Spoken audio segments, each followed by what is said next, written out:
Ada seorang laki-laki, dia dikaruniai wajah yang sangat tampan. Tapi sayangnya nasibnya ini nggak seindah wajahnya. Setelah lulus sekolah, laki-laki ini diajak oleh salah seorang sepupunya untuk ikut ajang pemilihan model. Dan para juri memutuskan untuk memberi kesempatan ke si laki-laki ini mengikuti beberapa sesi pemotretan. Selain sifatnya yang ramah, dia rendah hati, dan dia juga tidak berhenti belajar. Gak jarang model laki-laki yang senior ini, dia memberikan komentar yang sinis kalau karir si laki-laki tadi tidak akan bertahan lama. Laki-laki ini pun memberi peringatan keras pada si model senior. Suatu hari, ada seorang petugas kebersihan yang menemukan jasad seorang laki-laki di dekat sebuah apartemen.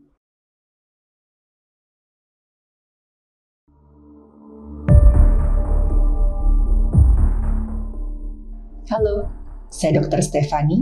Saya seorang dokter spesialis forensik dan saya melihat apa yang tidak semua orang lihat. Halo, balik lagi di channel Dr. Stefani. Yang namanya iri hati itu kayak penyakit dalam hati yang membuat orang gak bisa tenang hidupnya. Bahkan iri hati itu bisa menimbulkan rasa dengki yang nanti membuat orang melakukan hal-hal yang di luar dugaan. Contohnya pada kasus ini. Ada seorang laki-laki, dia dikaruniai wajah yang sangat tampan. Tapi sayangnya nasibnya ini nggak seindah wajahnya. Karena sejak kecil laki-laki ini dia tinggal di lingkungan yang cukup keras, di mana dia harus berkelahi untuk bertahan hidup. Karena teman-temannya ya setiap hari itu mereka gemar berkelahi dan mencuri karena alasan ekonomi. Meskipun begitu, ibu si laki-laki ini mendidiknya dengan penuh kasih sayang. Si ibu memastikan ya walaupun anaknya ini harus menghadapi kehidupan yang keras di luar rumah, minimal saat di rumah si laki-laki ini punya tempat untuk pulang di mana dia merasa aman. Ibunya ini bekerja serabutan, tapi si ibu ini bertekad bahwa ia akan menyekolahkan anak sematawayangnya ini sampai anaknya punya masa depan yang jauh lebih baik. Karena si ibu ini juga ngeliat si anak ini cerdas dan punya adab yang baik.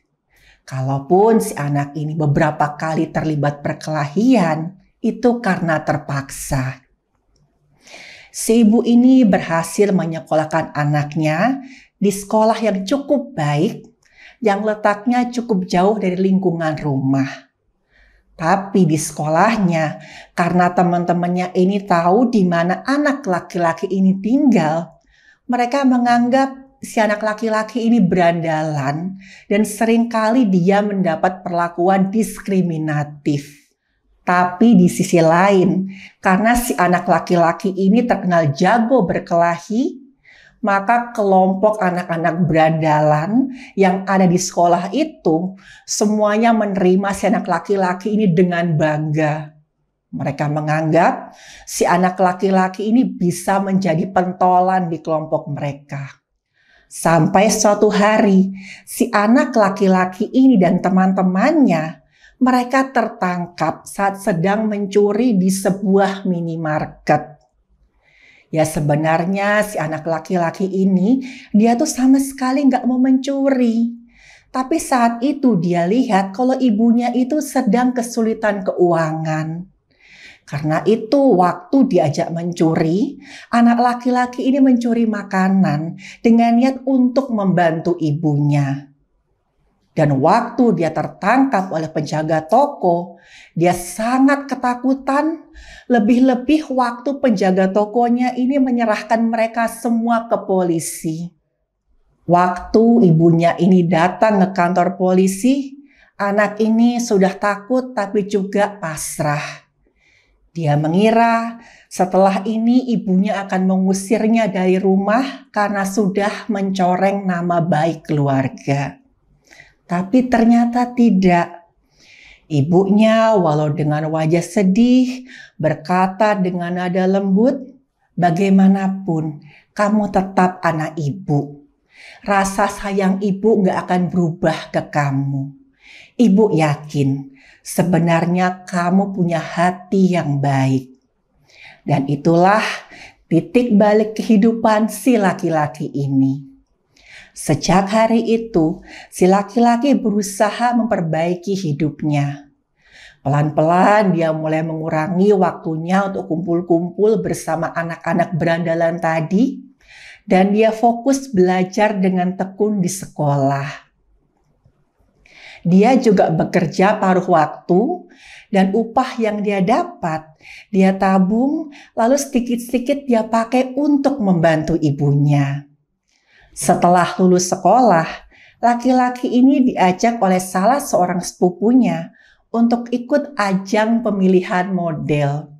Karena sepupunya ini ngeliat, anak ini tinggi badannya pas, wajahnya tampan. Dia juga sopan dan cerdas. Kayaknya ada potensi deh untuk jadi seorang model. Dan benar saja, waktu dia ikut audisi, para juri itu terkesan sama laki-laki ini. Mereka kagum karena si laki-laki ini gak cuman model tampang. Dia juga ramah, sopan sama semua orang. Dan mereka juga bisa melihat ada potensi yang besar di diri laki-laki ini. Dan para juri memutuskan untuk memberi kesempatan ke si laki-laki ini mengikuti beberapa sesi pemotretan. Dan gak disangka-sangka, setelah beberapa sesi pemotretan, ternyata banyak juga agen modeling yang melihat kalau laki-laki ini punya karisma yang unik. Selain sifatnya yang ramah, dia rendah hati, dan dia juga tidak berhenti belajar. Dia nggak merasa takut atau malu bertanya, walaupun sama model yang lebih junior. Hampir semua orang itu suka sama si laki-laki ini. Dan otomatis dia juga punya banyak penggemar karena sifatnya juga ramah setiap kali dia menghadapi orang-orang yang mau kenalan. Tapi semakin tinggi posisi seseorang, maka cobaan yang ia hadapi akan semakin keras. Dengan karirnya yang melonjak dengan waktu relatif cepat, ada beberapa model yang merasa terintimidasi dengan prestasi si laki-laki ini. Salah satunya adalah seorang model laki-laki yang lebih senior.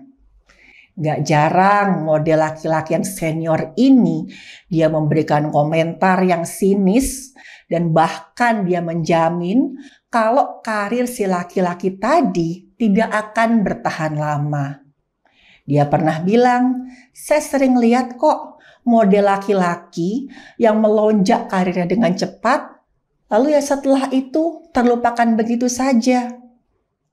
Mendengar komentar-komentar jahat dari si model senior tadi, awalnya si laki-laki ini tidak mempedulikan omongan yang dia dengar. Tapi tiba-tiba muncul gosip kalau pacar si laki-laki ini berselingkuh dengan si model senior tadi. Ada yang bilang mereka melihat keduanya ini bermesraan di sebuah pesta. Dan saat dikonfirmasi, tanpa merasa malu atau sungkan sedikit pun, si model senior ini mengaku kalau malam itu dia dan pacar si laki-laki tadi mabuk. Mereka kemudian bermesraan dan tidur bersama di sebuah hotel. Tapi waktu pacar si laki-laki ini ditanyai, si pacar ini menyangkal. Dia berkata, selama pesta, dia itu berkumpul dengan teman-temannya sesama model perempuan. Dan bahkan dia tuh sama sekali enggak bertegur sapa dengan si model senior tadi. Setelah dikonfirmasi dengan beberapa teman-teman model si pacarnya tadi, mereka semua membenarkan kalau selama pesta tadi memang si perempuan ini nggak deket-deket sama si model senior tadi. Bahkan si model senior tadi itu ternyata beberapa kali mencoba mendekati pacar si laki-laki, tapi tidak berhasil. Laki-laki tadi percaya pada pacarnya, tapi dia merasa dia harus membela harga diri pacarnya sebagai seorang perempuan. Laki-laki ini pun memberi peringatan keras pada si model senior. Dia berkata, kalau sampai model senior tadi berani mengusik hidup orang-orang di sekitarnya, dia tidak akan segan memukuli model senior tadi.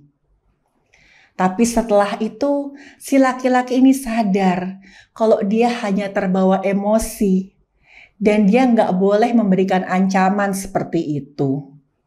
Dia kemudian mohon maaf kepada si model senior tadi atas sifat kasarnya. Sebenarnya, si model senior tadi juga takut sama si laki-laki ini. Karena dia tahu si laki-laki ini jago bela diri. Dan setelah si laki-laki ini meminta maaf kepada si model senior, hampir semua orang semakin kagum pada si laki-laki ini. Mereka memuji sifat kesatrianya dan otomatis namanya pun semakin melambung di dunia model. Suatu hari, ada seorang petugas kebersihan yang menemukan jasad seorang laki-laki di dekat sebuah apartemen. Waktu ditemukan, laki-laki ini posisinya terbaring terlentang, bersimbah darah, tapi pada saat itu si laki-laki ini masih bisa bernafas. Petugas kebersihan langsung menelpon rumah sakit. Gak lama kemudian, ambulans datang dan para medis sempat memberikan pertolongan pertama. Tapi pada saat korban dilarikan ke rumah sakit, korban meninggal dunia di perjalanan. Waktu diperiksa, korban gak membawa dompet atau ponsel. Tapi petugas kebersihan dan pihak yang berwenang mengenali wajah si laki-laki ini. Dia adalah seorang model terkenal yang sedang naik daun. Setelah laki-laki tersebut dinyatakan meninggal di rumah sakit, pihak yang berwenang segera dihubungi. Dan jasad korban segera dibawa ke bagian forensik untuk dilakukan pemeriksaan. Awalnya diduga kalau korban ini jadi korban perampokan yang disertai kekerasan. Tapi setelah dokter forensik melakukan pemeriksaan lebih lanjut, dokter pemeriksa menemukan petunjuk lain. Hasil pemeriksaan forensik didapatkan di bagian dada dan perut ada banyak luka akibat benda tajam. Dan gak cuman itu, wajah korban ini penuh luka sayatan. Dan bahkan bibir korban ini robek, tapi robekannya itu polanya khas. Tepinya rata dan bergerigi.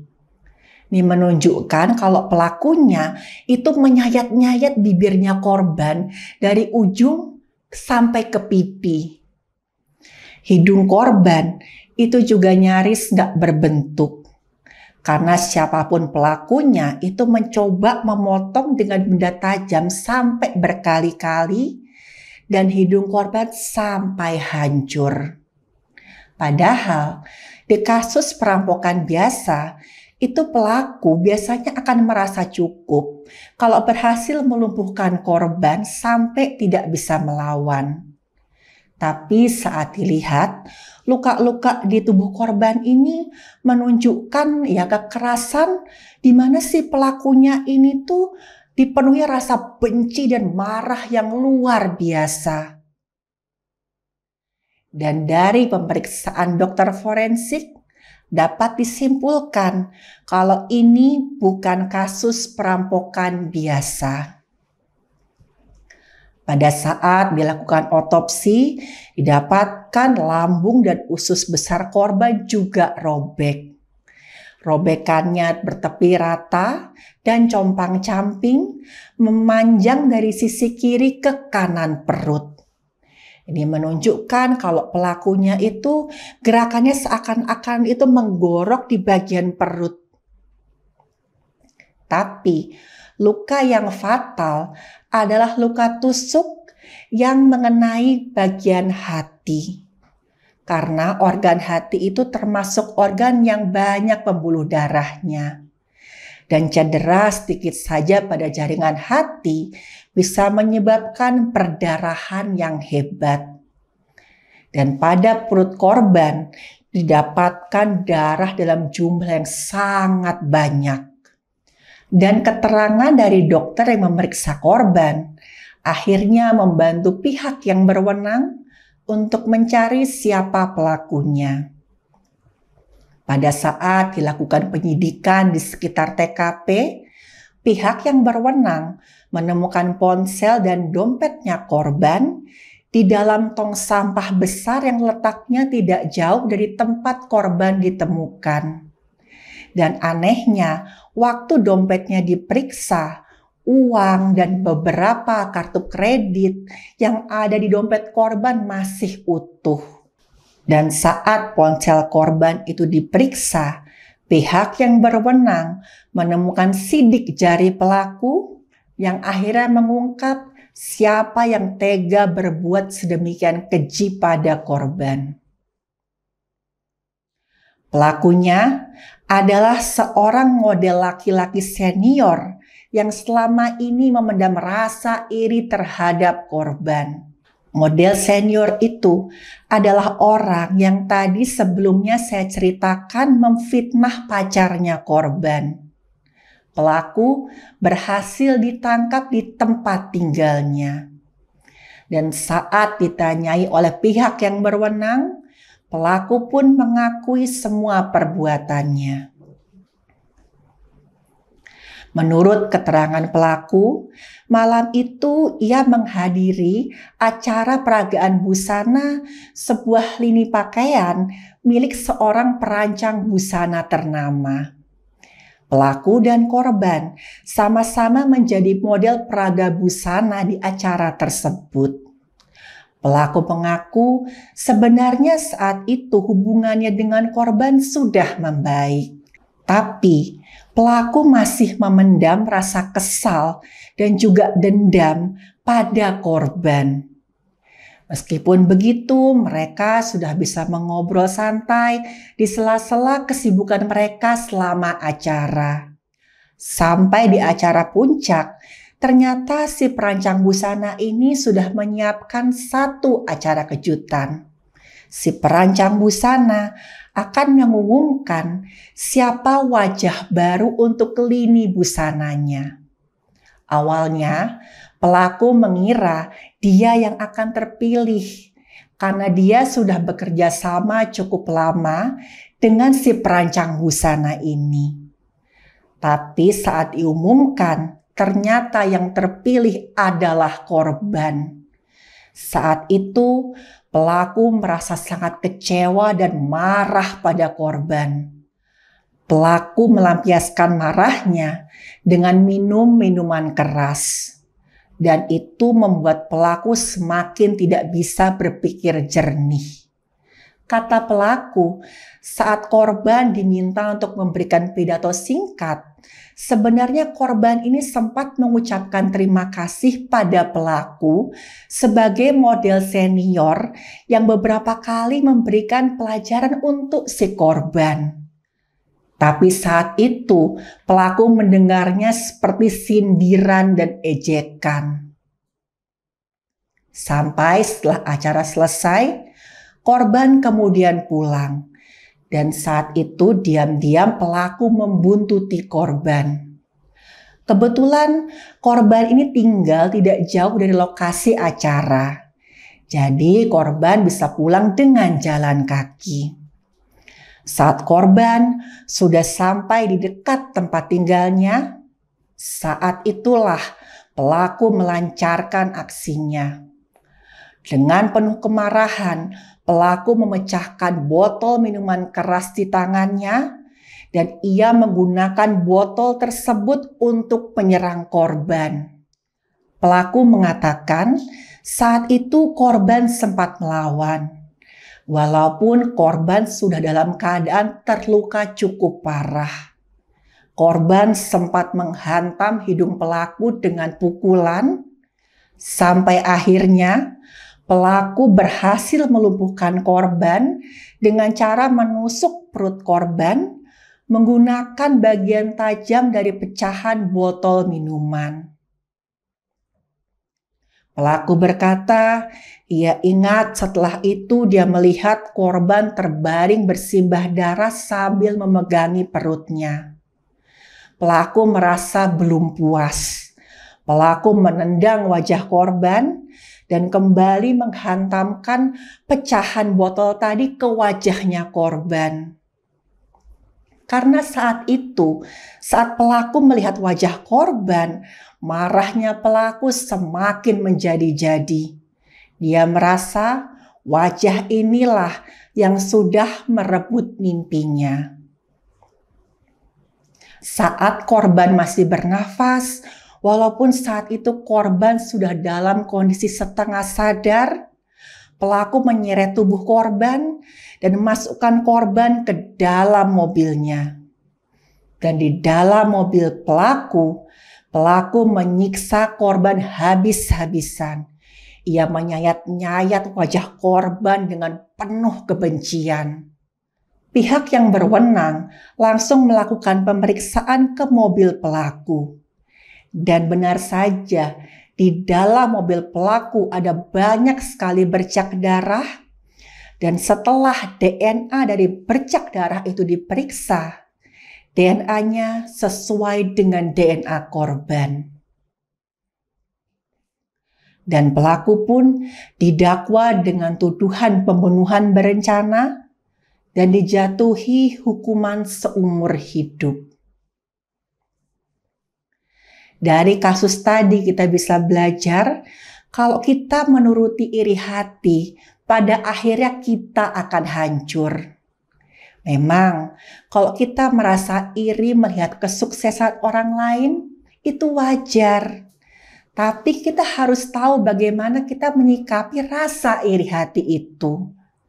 Daripada kita fokus dengan bagaimana menjatuhkan orang lain, lebih baik kita maksimalkan potensi diri kita. Karena yang namanya rezeki itu tidak akan tertukar.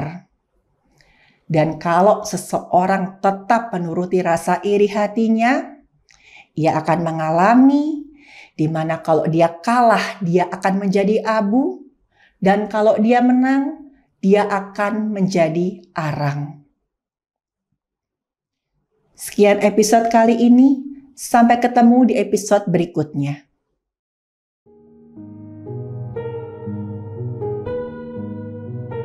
Terima kasih buat yang sudah menyimak cerita saya. Silakan like, share, dan subscribe.